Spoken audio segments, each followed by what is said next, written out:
नमस्कार। Hi friend, कैसे हैं आप सभी। आई होप आप लोग बहुत बढ़िया होंगे। तो आज मैं एक न्यू वीडियो लेकर फिर से आपके सामने आ गई हूँ। तो आज हम डिस्कस करेंगे कि जन्म से 3 मंथ के बेबी का किस तरीके से ध्यान रखना चाहिए, उसको हमें किस तरीके से नहाना, खाना, पिलाना, सब बिल्कुल शुरू से एंड तक मैं आज आपको स्टेप बाय स्टेप बताऊंगी। तो आप देखिए और बताइए कि मेरा वीडियो आपको और मेरी जानकारी आपको कितनी काम आती है। तो बस शुरू करते हैं आज का वीडियो। कि सबसे पहले जब बेबी होता है तब से ही शुरुआत करते हैं।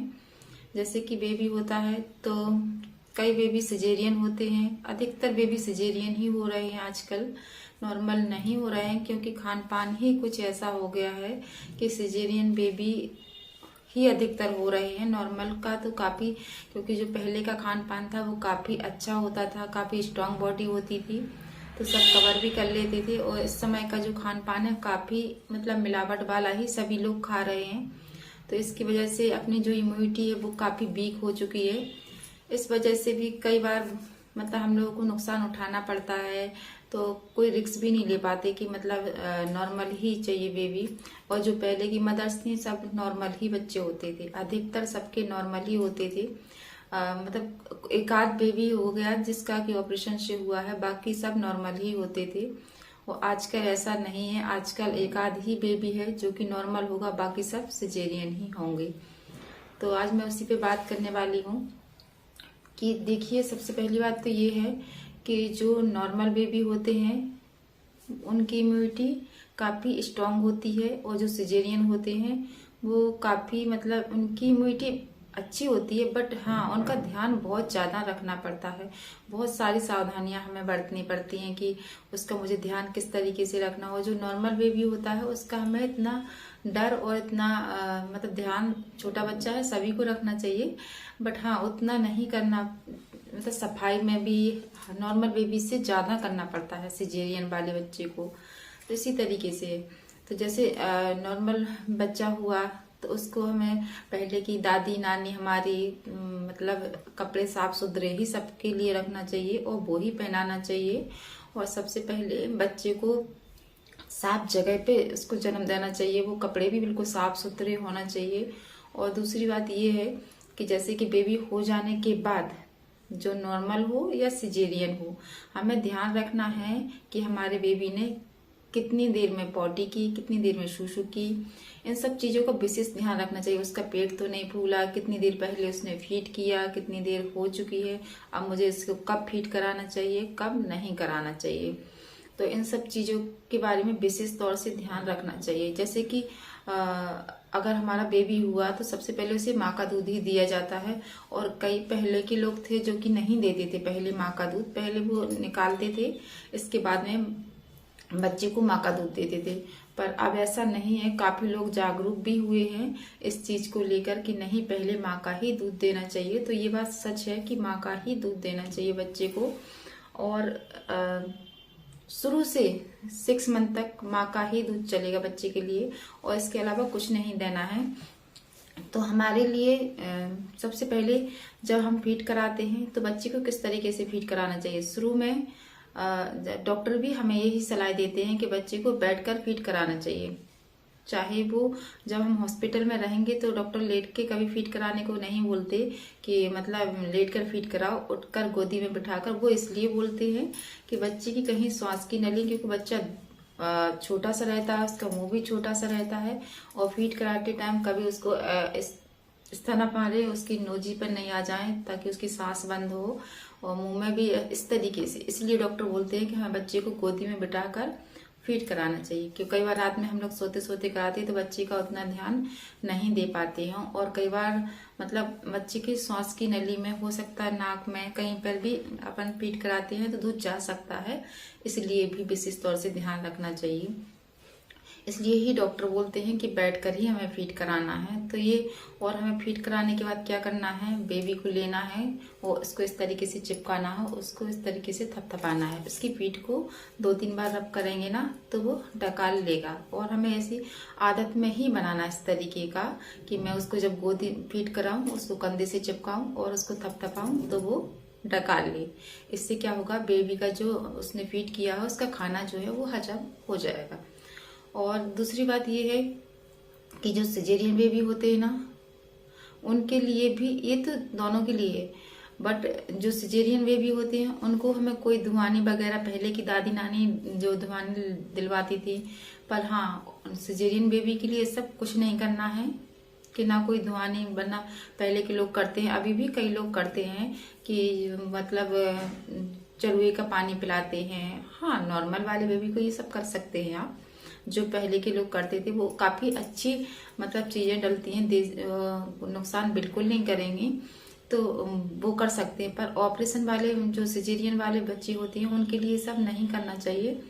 और न ही सब मतलब कि पहले के लोग आग जला के बच्चे को भी अजवाइन की धुआनी दिलाते थे, उसमें अजवाइन में ऐसे पानी डाल के और उसके धुएं के ऊपर बच्चों को करते थे। तो आज के जमाने के बच्चों को, कई लोगों तो ऑपरेशन वाले बच्चों के साथ भी ऐसा कर देते हैं, पर ऐसा नहीं करना है।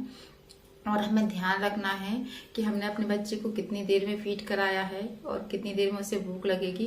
तो जैसे कि हम शुरुआत में 1-1 घंटे में हमें बच्चे को फीड कराना ही कराना है, क्योंकि बच्चे को बहुत जल्दी भूख लगती है। और सुसु पोटी जब बच्चे 2-3 महीने के रहते हैं काफी ज्यादा करते हैं, तो उनको जल्दी भी भूख लगाती है और बच्चे उठते नहीं है, तो हमें उनको जगाकर फीड जरूर कराना है। 1 से 1.5 घंटे के बीच में जरूर फीड कराएं।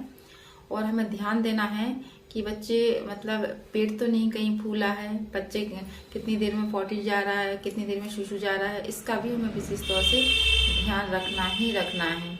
और हमें सुबह की धूप हो गई तो जैसे सुबह सबसे पहले उठना है, तो हमें क्या करना है, बच्चे को हल्की जो सुबह वाली धूप होती है उसमें जरूर जाके, कई लोग तो जाके मतलब धूप में बोलते हैं तो मतलब जब बहुत तेज वाली धूप हो जाती तभी ले जाके उसको ऐसी तरीके से लिटा देते हैं, तो बच्चे का कलर भी डाउन हो जाता है। पर ऐसा नहीं करना है। जो सुबह सुबह की धूप, हल्की फुल्की धूप होती है, 10 से 15 मिनट आप उसको वही धूप दिखाएं और उसको पलट पलट के दिखाएं, वरना ऐसे नहीं फेस पे दिखाएं। उसके थोड़े से पैर निकाल लें, पेट को भी निकाल लें और उसको हल्की हल्की धूप सब जगह दिखाएं, और वो भी 10 से 15 मिनट, ज्यादा भी नहीं दिखानी है हमारे लिए।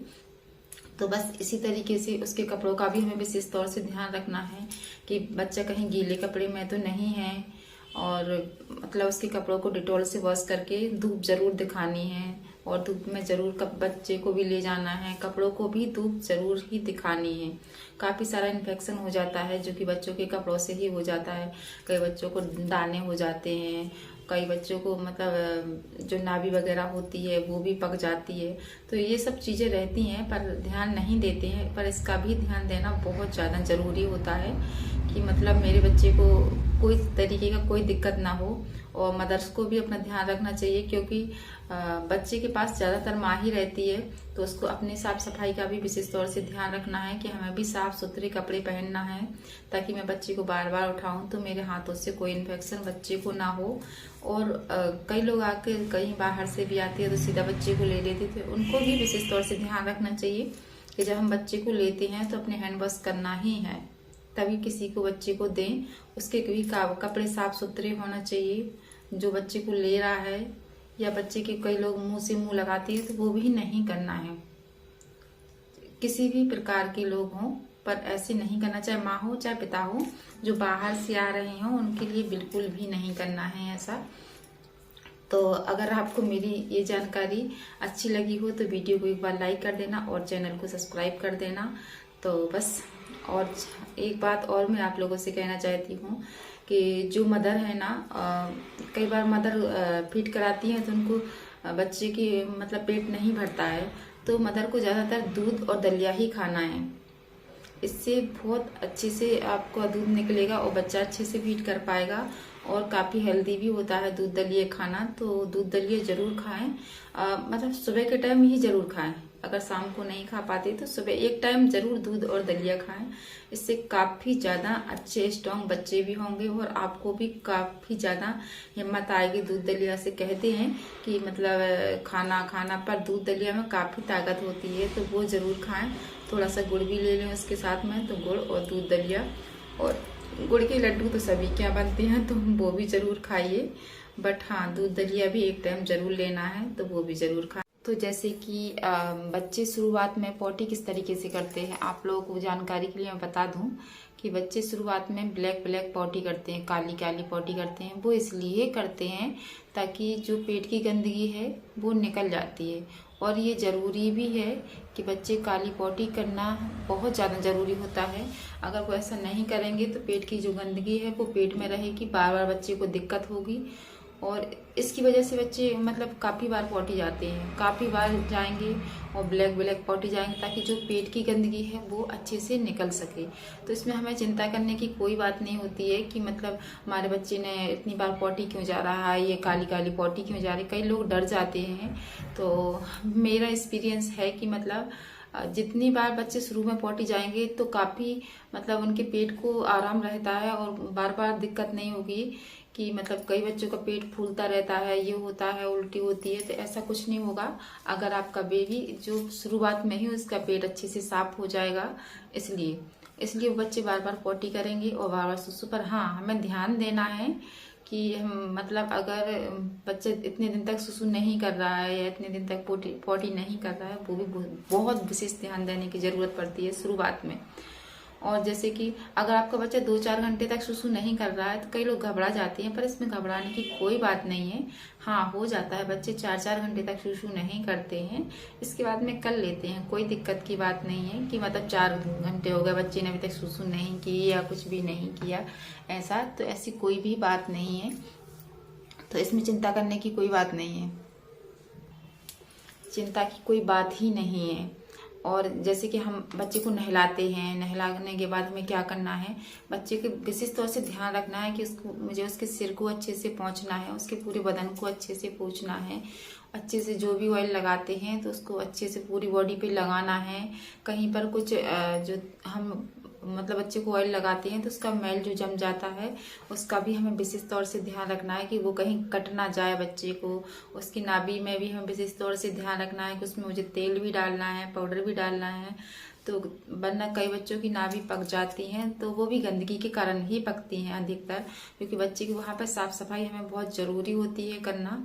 तो उसका भी हमें बहुत ज़्यादा ध्यान रखना है कि बच्चे को वहाँ पर मैं साफ कर रही हूँ, कंटिन्यू साफ करनी है। रोज़ दिन में 2 से 3 बार जरूर साफ करें उस जगह को। और जो प्राइवेट पार्ट है उसमें भी तेल लगाना ज़रूरी है और बच्चे की मसाज भी ज़रूरी है। हाँ कई लोग शुरुआत में बहुत तेज मसाज कर देते हैं, तो प्लीज़ ऐसा मत कीजिए क्योंकि बच्चे की स्किन काफ़ी सॉफ्ट होती है। कई लोग कहते हैं कि मतलब शुरू से बच्चे को तेज मसाज करो तो बच्चे की बॉडी स्ट्रांग होगी, ऐसा कुछ नहीं है। बच्चा हमारा जितना सहन कर पा रहा है उतनी ही हमारे लिए मसाज देनी है, ना कि अपने बच्चे की मतलब हिम्मत से ज़्यादा मसाज देते। कई लोग अपना पूरा जोर लगाते हैं बच्चे की मसाज के लिए कि बच्चा काफ़ी स्ट्रांग हो जाएगा, जोर शुरुआत से ऐसी मसाज करेंगे, पर ऐसा नहीं है, ऐसा कुछ नहीं होता है। बच्चे की स्किन काली पड़ेगी, लाल पड़ेगी और आप इसी तरीके से बार बार करते रहेंगे तो आपका अच्छा खासा बच्चा काला पड़ जाएगा, क्योंकि हम उसकी स्किन को बार बार रगड़ेंगे तो वो पहले रेड हो जाएगी, इसके बाद ब्लैक हो जाएगी। तो हमें ये बहुत अच्छे से ध्यान रखना है और बहुत अच्छे से समझना है कि उसकी मसाज मुझे हल्के हाथों से ही करनी है। और मसाज करने के करीब 2 से 3 घंटे बाद हमें उसको नहलाना है। इसके बाद में हमें बॉडी वॉश, अच्छे बॉडी वॉश को यूज करना है ताकि बच्चे को कोई नुकसान ना हो, कोई भी नुकसान ना हो। चाहे वो आप नहाने वाला साबुन लगाते हो तो वो भी अच्छा होना चाहिए, या कोई बॉडी वॉश लगाते हो तो वो भी अच्छा होना चाहिए। कुछ भी लगाएं आप बेबी को, विशेष तौर से ध्यान रखें कि उसकी जो मतलब स्किन है उसको कोई नुकसान ना पड़े। काफ़ी सॉफ्ट स्किन होती है बच्चों की, तो उस पर बहुत ध्यान देने की ज़रूरत पड़ती है। और माँ भी जब नहा के आए तो कम से कम अपना इतना ध्यान रखें कि वो अपने बालों को अच्छे से धूप में दें और बच्चे को तुरंत फीड ना कराएं अगर माने, क्योंकि हम नहा के आते हैं, हम कई माँ ऐसी होती हैं कि तुरंत ही फीड करा देती हैं, तो हमारा शरीर गर्म रहता, ठंडा रहता है।